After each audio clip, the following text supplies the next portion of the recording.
All praises to Yahweh, Ba'asham Yahweh Shai, Ba'asham Rakakwadash.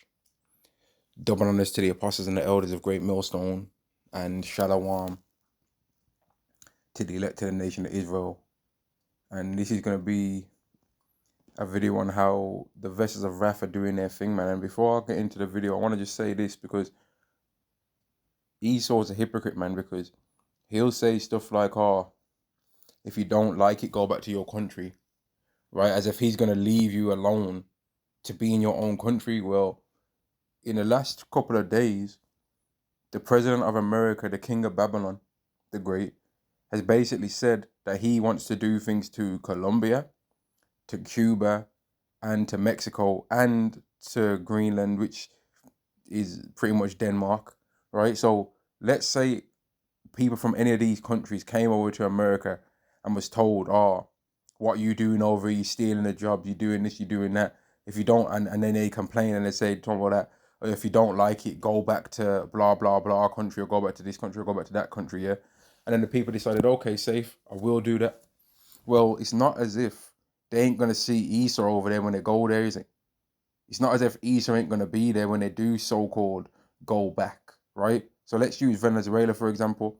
Let's say a Venezuelan was in America and they're working hard doing their thing, but an Edomite American decides, oh, I think I deserve all of that stuff.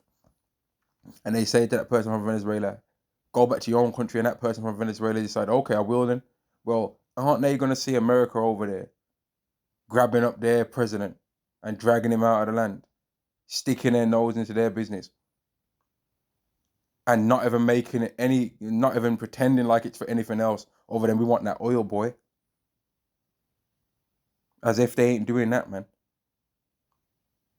Now, let me go to Romans the 9th chapter, and let's go to why I call these Edomites the vessels of wrath, man. Because it's going to become very clear why Yahweh hates these people, man. And he made them like this. He made them unagreeable. He made them a human sword, right? They ain't a human sword because they're physically more superior than anybody else, but they definitely have a mind that works to where they think, man, how could I turn this into a weapon? So give Esau a pen. He's not thinking, man, I could write lovely poetry with this. He's thinking, man, yo, I wonder if I could make this shoot pens out, or I wonder if I could make this shoot ink out and hurt someone. He looks at everything as from the perspective of how can it become a weapon. You give him some fruit, he's thinking, man, if I take the seeds out of this and start draining its nutrients out, but make it still look the same and give it to somebody, then it's gonna harm them. He don't view things from a normal perspective, man. He's not normal, right? He's not right in the head. And he was made that way.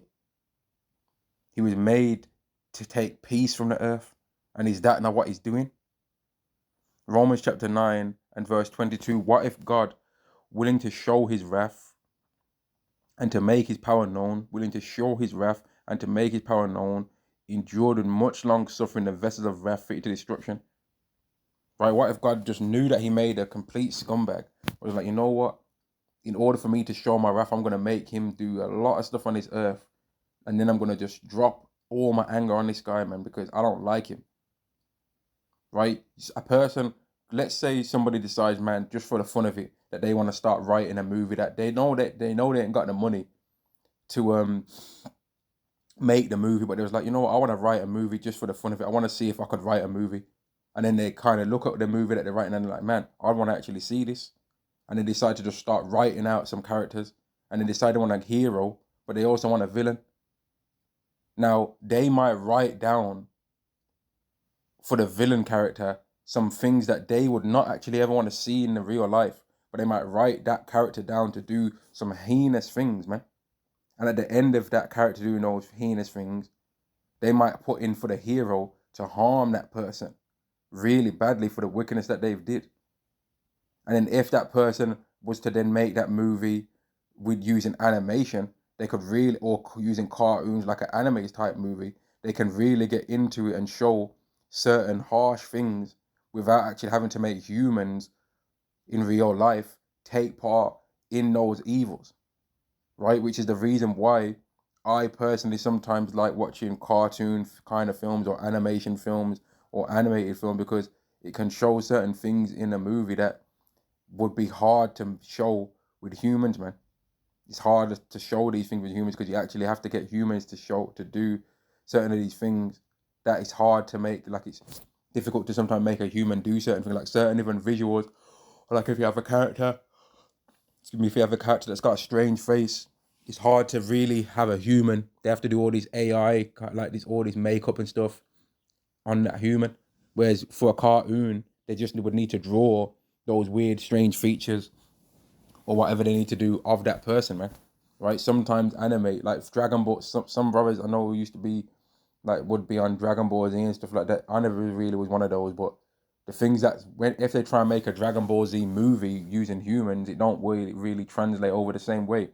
Another example is a very good anime thing, I think, Attack on Titan, right?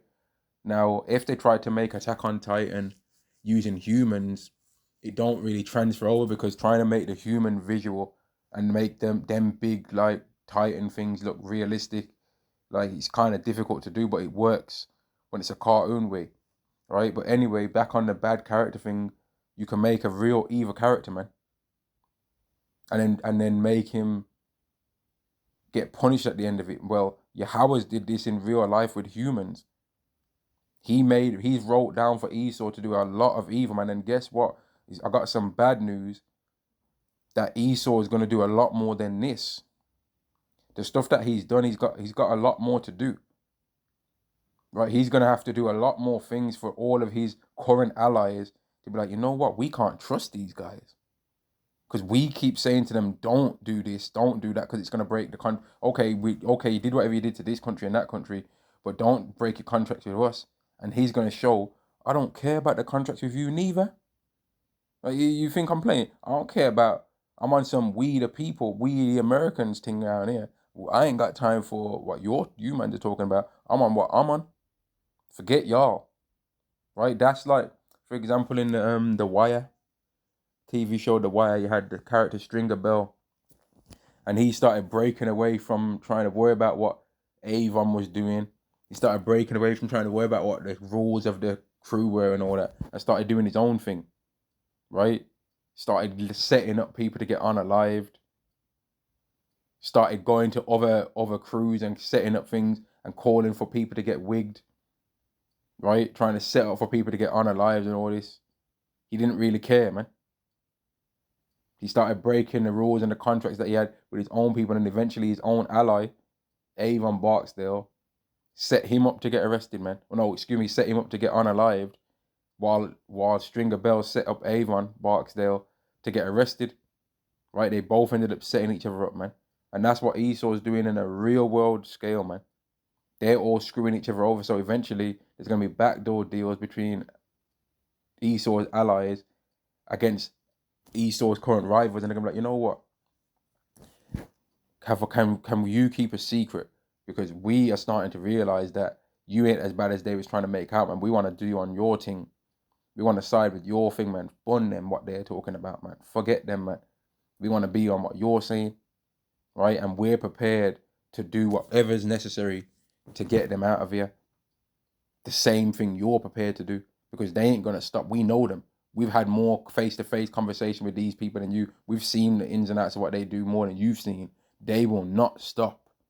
So the only way to make them stop is by force. The only way is to burn them with fire. Because the moment we touch them, you've seen how they get down. The moment we touch them, they're gonna start letting off on us. They ain't playing. They don't play when it comes to this kind of stuff. They ain't joking. They want to take over everything. And if they had it their way, they'd take your land, my land, everyone's land, and they'd try and call the whole world America if they could. Right? They already basically said they're gonna turn Venezuela into a gas station, man. Like, that's not no joke. And the vessel of wrath are doing their thing, man. They're not playing around. Esau's showing why he's hated, man. He's showing why Howard hates him. Like, you can't like a person like this. He's not a likable guy. They're not likable. But they was made this way though, man. Right? They was made like this. Romans chapter 9 and verse 20. Neighbor, old man, who art thou when they doubt, neighbor, O man, who art thou that replies against God? Shall the thing formed say to him that formed it, why hast thou made me dust? Now, Esau, I was listening to one song, man. 3 Days Grace. I remember I used to hear that song. It's a song by 3 Days Grace called "Animal I Have Become." And when I was listening to the lyrics, I was like, man, this sounds like it's actually a song about the singer that he was trying to overcome a drug addiction. When I was listening to it, I was like, man, this song sound like it's Esau talking about how he's so wicked that he wants to not be wicked, but he can't not be wicked, man, because he can't. Like, even if Esau wanted to be like, you know what, I want to be a good man. I want to be a good boy, and I don't want to nuke the world. I don't want to MOTB everyone. His heart's gonna be hardened, so he's gonna MOTB everyone. He's gonna do what Yahweh wants him to do. He ain't got no choice. He's gonna do exactly what he's told to do. Yahweh's gonna make him do exactly what Yahweh wants him to do, man. He's gonna MOTB the world. He's gonna bring in World War III. He's going to do all that. It's not up to it's not about his choice. He ain't got no choice in this. Yahweh's in charge, and Yahweh's steering him to fulfill Yahweh's will, man. Right? Now, let me get this scripture, verse 18. Therefore, you have mercy on whom he will have mercy, and whom he will he hardeneth. Their minds are being hardened when they go to sleep. Yeah, you know, like how it says in the book of Job. In a dream, in a vision of the night, Yahweh drags people away from. You know what? Let me read it, because it says it's got. Remember, let me read it, and then I'll explain what I'm gonna say, man. Job chapter 33 and verse 15. In a dream, in a vision of the night, when deep sleep falleth upon men, in slumberings upon the bed, then he openeth the ears of men and sealeth their instruction. So he does that to every man, those that are vessels of wrath and those that are vessels of mercy, that he may withdraw man from his purpose and hide pride from man. Now, let me go to this scripture first quickly. Proverbs chapter 11 and verse 1. A false balance is abomination to Yahweh, but a just weight is delight. So if Yahweh does one thing in one way, and a just balance is a unfair balance is an abomination to him, then that means he does it in the other way too, then, right? So let's go back to this. Job chapter 33 and verse 15. In a dream and a vision of the night, when deep sleep falleth upon men, in slumberings upon the bed, then he openeth the ears of men and sealeth their instruction, that he may withdraw man from his purpose and hide pride from man. But for Esau, when Esau falls asleep, he adds pride to Esau, man. He puts in more ideas in Esau's mind, like, man, I'm gonna try and do even worse. Now, some people might say, nah, man, my man's chatting it off. He don't know what he's talking about. Well, let's get this scripture. Let's get this, man. Micah chapter 2 and verse 1. Woe to them that devise iniquity and were evil upon their beds. What do you do in your bed? What do you do in your bed, man? Don't you sleep in there? When the morning is light, they practice it. So while Esau is sleeping, his mind's wicked as hell. But that's because Yahweh's charging him up, man. Making him think, man, you know what? I can do even worse, I can do even more, man. I can do even more. I'm going to do even more wickedness, man. I'm going to go Lamberg with it. I'm going in, fam. That's what Esau thinks. Okay, I stole one land, but wait till I wake up tomorrow. I'm going to steal two. I'm going to steal two lands. Right? When the morning is light, they practice it because it is in the power of their hand. They know they've got the power to steal. So they're like, you know what? I've got the power to steal, but I'm not going to steal, though. When they realize they got the power to do something wicked, they do it. And they covet fields, like Venezuela, for example, right now, and take them by violence. Didn't they take it by violence? And houses and take them away. So they oppress a man in his house, even a man in his heritage. That oil in Venezuela belongs to them, don't it? But they're talking about they took out American businesses out of there. Mate, it's not your land. And they would not accept Venezuelan businesses being in America sucking up the oil, would they? But they accepted the other way around. And I did a video yesterday going into how this is why even the citizens of Babylon are going to be destroyed, man. Because if the American citizen starts to realize that by the stealing of other people's lands, it may ends up resulting in them getting wealth, they ain't going to care about the theft. They were like, man, do some more stealing. Because they know, America really knows that by the Atlantic slave trade and putting the so-called black people, Latinos, and Native Americans in captivity, what they did to us, that was the main catalyst that made them be in the position that they're in now. Now, they can lie and say, nah, it ain't. But we know what it is, man. We know what the score is. We know, yeah, that's exactly what they did, man. We know this. We know that that's the force, the main catalyst behind their power. That's where their power lies. It didn't lie about them just being intellectual geniuses. And the result of that is, the proof of that is going to be that when it's all said and done, everything that they was trying to build is going to be destroyed. Now, that leads me to this scripture. Malachi, and that's what's funny, man. Because you got all these Christian scoffers that run in their mouth about the Israelites, right? But ask them to break down what's going on right now. If you ask that little waste man, Malone, okay, so what have you got to say about what America's doing to Venezuela? He'll go, well, it's not my job to speak about things like that, but it's your job to harass the Israelites and travel all the way to other countries and bother them, though, innit? And message men all weird, destroy me in person, and what you on about, man, you little waste, man. Messaging man, trying to meet up with people that you don't, like, if you try and meet up with some people that you know don't like you, that you know they don't like you, and you want to meet up with them in face to face, you're an antagonistic demon, man. And you're hoping to get your ass whooped because you're some kind of weirdo. You're looking for trouble. Because you're not going down the road where you live in your neighborhood. You're going to another country to bother people, man, when you know they don't like you. And you know that you've already heard it from the country that you are in. And if you really wanted to get the main scoop on what they believe, you could just, which you already did, go to the main people that taught them and get it from them. And then you don't need to talk to nobody else ever again. But this guy's still fixated on the Israelites, man. And AI has basically put this clown out of business, because the AI will tell you exactly what Great Millstone or what One West believe, man. You don't need this guy anymore. He's been put out of business, man. If you just go on an AI and ask AI, okay, what does Great Millstone believe about this scripture, it will tell you.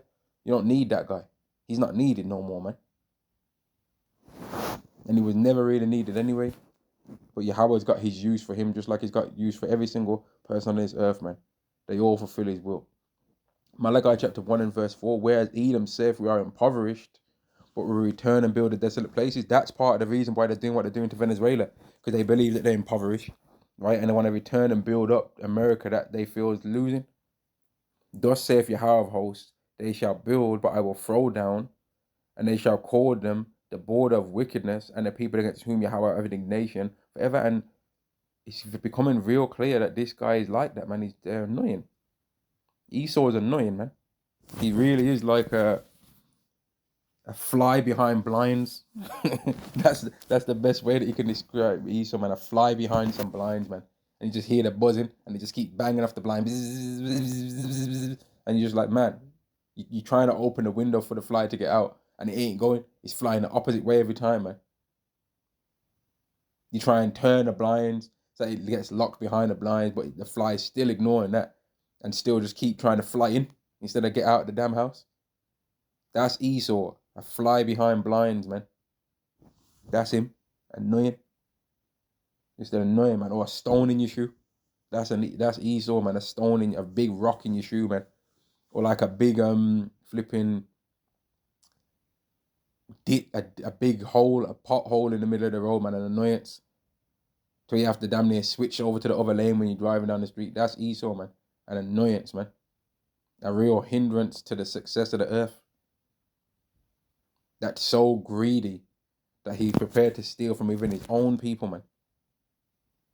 Right? Now, let me go back to his heart's been hardened. Because his heart, man, when he sleeps, man, some real evil spirits are pushing him to try and do what he's doing, to make him do all the stuff he's doing right now, man. Romans chapter 9 and verse 18, therefore having mercy on whom he will have mercy, and whom he will he hardeneth, and he's hardened Esau.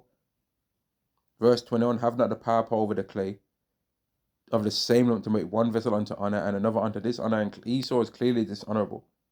Right? And he's dishonorable, let me get this, he's dishonorable in riches. So how much more in poverty? Like, this is one thing that I think to myself sometimes, like, There's certain men, yeah, that they become attractive to women when they're poor, right? Or they might have a beautiful woman, but they're not too attractive to too many women. But they've got a beautiful woman when they've got a beautiful woman that they've got a life going on with, and that when they're poor, and then you're like, okay, but how much more beautiful women would like him than if he's rich, right? And it's just true. More women would end up liking this guy if he's rich, but if there's a guy that he can't even really get any women when he's poor, right? And then he thinks, oh, just by being rich he's gonna get some women. Well, not really. And that's why you've got these rich guys that they end up getting women and they still get treated like garbage because they think that them having that money makes them equal to the woman, not realizing that no, you've actually better than her now. But they don't believe that in themselves, man. Right? Sirach chapter 10 and verse 30, the poor man is honored for his skill, and the rich man is honored for his riches. He that is honored in poverty, how much more in riches? And that's us. We get honor right now. People always, whenever anything going on in the world, always want to know what our opinion on it is, on it is, man. When you had this whole beginning of this whole Palestine thing, you had all these Ishmaelites trying to wonder what we've got to say about it. But when we used to talk about the Atlantic slave trade, we used to come with some, oh, everyone's been through things. But what about our situation? They never used to really care too much about trying to hear about our pain, man. But then these people don't want us to hear about their pain. We don't care about your pain right now. We've got to fix up our own nation, man. Bun what y'all are talking about. We've got our own lives to fix up, man. We've got our own situations to sort out. We ain't got time to be overly zealous for you people's pain. We ain't got time for that. The poor man is honored for his skill, and the rich man is honored for his riches. He that is honored in poverty, how much more in riches? And he that is dishonorable in riches, how much more in poverty? And that's these Edomites, man. They are dishonorable in riches. So when they're poor and they lose all their money, who's gonna need to listen to anything that they got to say? Who would listen to Esau if his sword's been taken away and he ain't got no money no more? What need would anybody have to talk to Esau if he can no longer go into the land and steal anything, and he also don't have nothing to steal from himself? He ain't got no money. He ain't got no ways that he can make you rich anymore. Who's gonna talk to him? What would be the need?